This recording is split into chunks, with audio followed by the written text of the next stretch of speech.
Everyone, welcome to the next video. నా vlogs అన్నీ follow అవుతున్నారు కదా.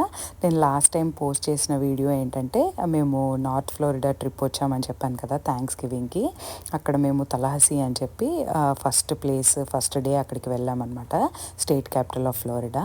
సో అక్కడి నుంచి మేము డే 2 ఏ ప్లేస్కి వెళ్ళాము, అక్కడ ఏం చూసామనేది ఈ వీడియోలో చెప్తాను.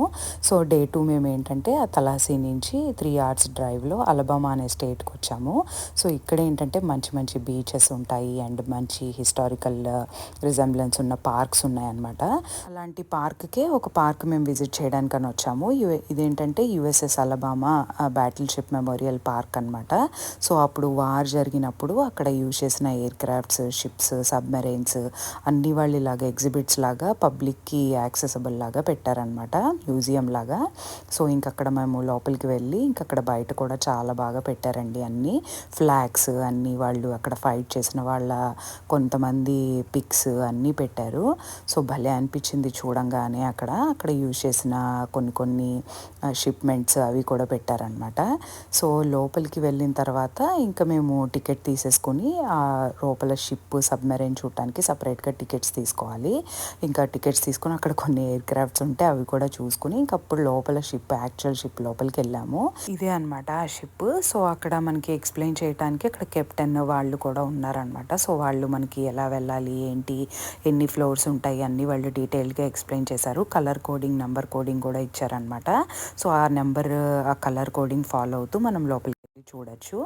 సో ఇక్కడ ఏంటంటే లోపలంతా వాళ్ళు అసలు ఆ టైంలో వార్లో అక్కడ ఎవరెవరు ఉన్నారు, అక్కడ క్రూమెన్ ఎవరు ఉన్నారు, వాళ్ళు ఎలా తినేవాళ్ళు, వాళ్ళు ఎలా పడుకుంటారు, సో అన్నీ వాళ్ళు యూజ్ చేసినవన్నీ అక్కడ వాళ్ళు ఎగ్జిబిట్స్ లాగా పెట్టారనమాట. సో ప్లానింగ్, మ్యాపింగ్ అన్నీ ఎట్లా చేస్తారు అనేది వాళ్ళు అక్కడ క్లియర్గా అన్నీ చూపించారు. అసలు నేనైతే ఇలాగ ఫస్ట్ టైం అండి ఇలాగ లోపల షిప్లోకి వచ్చి ఇట్లా ఎక్స్ప్లోర్ చేసి చూడటం భలే హ్యాపీగా అనిపించింది. సో ఎప్పుడు నేను ఇది ఎక్స్పీరియన్స్ చేయలేదన్నమాట. సో మా పిల్లలు కూడా భలే ఎంజాయ్ చేశారు. ఇవేంటి ఇలా ఉంది అలా ఉంది అని కొంచెం డీటెయిల్డ్గా చూశారు వాళ్ళు కూడా. ఇదంతా ఏంటంటే క్రూమెన్ అప్పుడు ఎవరెవరు ఉన్నారు అనేది డీటెయిల్డ్గా వాళ్ళ నేమ్స్ అన్నీ ఇలా లోపల పెట్టారనమాట. సో అంతా అసలు ఎంత బాగా ఆర్గనైజ్ చేశారంటే అప్పుడు అక్కడ ఉన్నప్పుడు ఎలా వాళ్ళు డైనింగ్ టేబుల్స్ ఎలా ఉండేవి, బెడ్స్ ఎలా ఉండేవి అన్నీ డీటెయిల్డ్గా, అంటే మనం ఎక్స్ప్లోర్ చేసేదాన్ని బట్టి అనమాట. సో ఆ లైన్స్ కోడింగ్ ఫాలో అయ్యి అక్కడ గైడ్స్ ఎవరు ఉండరండి, మనమే వెళ్ళి అన్నీ ఎక్స్ప్లోర్ చేసుకొని చూసుకోవాలి. సో అట్లా అన్నీ ఆల్మోస్ట్ మాకు తెలిసిన అక్కడ చూడగలిగినవన్నీ ఆల్మోస్ట్ కవర్ చేసి చూసాము. అబ్బా ఇలా ఉంటుందా లోపల షిప్ లోపల అన్నట్టుగా అనిపించింది. సో ఇంకా అది కవర్ చేసేసుకొని ఇంకా మెయిన్ షిప్ చూసేసాక బయట ఇంకొకటి సబ్మెరైన్ లాంటిది కూడా ఉందన్నమాట. సో అది కూడా కవర్ చేద్దామని చెప్పి ఇంకా బయటకు వచ్చేసి ఇంకప్పుడు మళ్ళీ ఎయిర్ క్రాఫ్ట్స్లో నుంచి ఇంకా అప్పుడు ఆ సబ్మెరైన్ దానికి వెళ్ళాము. సో సబ్మెరైన్లో ఏంటంటే ఇదే అనమాట, సబ్మెరైన్ చాలా చిన్నది అది. సో లోపల నుంచి ఇంక ఇట్లా అలా కిందకి దిగేసి ఇంకా మనం అలా లోపలికి వెళ్ళాలి. ఇక్కడ కూడా వాళ్ళు ఎలా ఆపరేట్ చేసేవాళ్ళు, వాళ్ళ దినచర్య ఎట్లా ఉండేది, ఇక్కడ కుకింగ్ ఎలా చేసుకునేవాళ్ళు, పడుకోవడం, ప్లానింగ్ అన్నీ డీటెయిల్డ్గా అక్కడ ఎలా చేశారనేది వాళ్ళు ఎక్స్ప్లెయిన్ చేశారనమాట. అన్నీ వివరంగా పెట్టారు.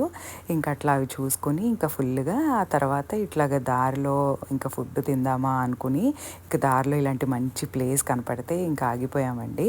ఎంత బాగుందంటే అటు ఇటు ఇంకా అసలు యాక్సెసిబుల్గా ఉన్న వాటర్ అనమాట. సో ఇంకా మంచి లొకేషన్ అనిపించింది. ఇంకా తర్వాత ఇంకా ఆకలేసి ఇంకేదో ఇలాగ ఆ రోజు థ్యాంక్స్ గివింగ్ వెకేషన్ కదా, ఇంకా అలా పిజ్జా దొరికితే పిజ్జా తిని ఇంకా అక్కడే బీచ్కి కూడా వెళ్ళామన్నమాట. ఇంక ఈవినింగ్ ఏమో ఇలాగ ద వార్ఫ్ అని చెప్పి ఒక షాపింగ్ కాంప్లెక్స్ లాగా ఉంటుంది, అక్కడ క్రిస్మస్ లైట్స్ అవన్నీ పెడితే అవి చూద్దామని చెప్పి వెళ్ళి కొంతసేపు అవి చూసేసి ఇంకా నైట్ అక్కడే ఇంకా హోటల్లో రెస్ట్ తీసుకున్నాము. నెక్స్ట్ డే వీలాగ్ మళ్ళీ పెడతాను. Bye, thank you.